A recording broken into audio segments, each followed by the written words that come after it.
খেলাধুলা ও নিরাপদ শরীরচর্চা সুস্থ বিনোদন শিক্ষার্থীর মানসিক বিকাশে সবচেয়ে ভালো ভূমিকা রাখে। এই বিষয়টিকে সামনে রেখেই আদর্শগ্রাম আনোয়ারা বেগম দাখিল মাদ্রাসার বার্ষিক ক্রীড়া প্রতিযোগিতা অনুষ্ঠিত হয়। আলহামদুলিল্লাহ, শিক্ষার্থীরা আন্তরিক পরিবেশে এখানে খেলাধুলায় অংশগ্রহণ করে প্রথম, দ্বিতীয়, তৃতীয় হয়েছেন, তারা পুরস্কার নিয়েছেন। এই ধারাবাহিকতা অব্যাহত থাকবে।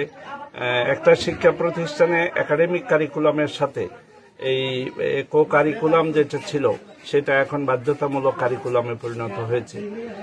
সারা বছর খেলাধুলার বিষয়ে আমাদের এই প্রতিষ্ঠানের কম বেশি অ্যাক্টিভিটিস চালু থাকবে এবং এতে স্টুডেন্টরা উপভোগ করবে। পাশাপাশি লেখাপড়ার মান উন্নয়নের ক্ষেত্রে আমরা সর্বোচ্চ চেষ্টা করব আমাদের এখান থেকে যেন পাশের হার সর্বোচ্চ পর্যায়ে নিয়ে যাওয়া যায় এবং অভ্যন্তরীণ লেখাপড়ার পরিবেশটা আরও সুন্দর করা এবং শিক্ষার মান উন্নয়ন করা, ক্লাসের মান উন্নয়ন করা এবং পরিবেশের মান উন্নয়ন করা। আপনারা দেখতে পাচ্ছেন যে আমরা এই বিশাল প্রশস্ত মাঠ, এখানে মাটি কেটে এটাকে খেলাধুলার উপযোগী করার প্রস্তুত নিয়েছি।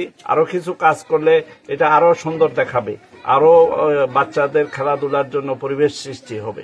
সেই সাথে এলাকার মানুষ যারা আছেন এখানে আমাদের এই প্রতিষ্ঠানের সাথে সম্পৃক্ত, ওনারাও এই প্রতিষ্ঠানের দিকে সুনজর রাখবেন বলে আমাদের দৃঢ় বিশ্বাস এবং সেই সাথে রাজনীতিবিদ যারা আছেন শিক্ষার মান উন্নয়ন ক্ষেত্রে ওনাদেরও ভূমিকা আছে যে ভূমিকা রাখা।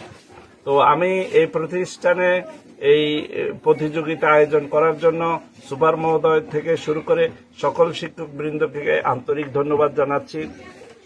প্রতিষ্ঠানের এই প্রতিযোগিতায় প্রধান অতিথি হিসেবে একাডেমিক সুপারভাইজার সাহেব উপস্থিত হয়ে আমাদেরকে আনন্দিত করেছেন, উৎসাহ জাগিয়েছেন। ওনার প্রতিও কৃতজ্ঞতা জ্ঞাপন করছি।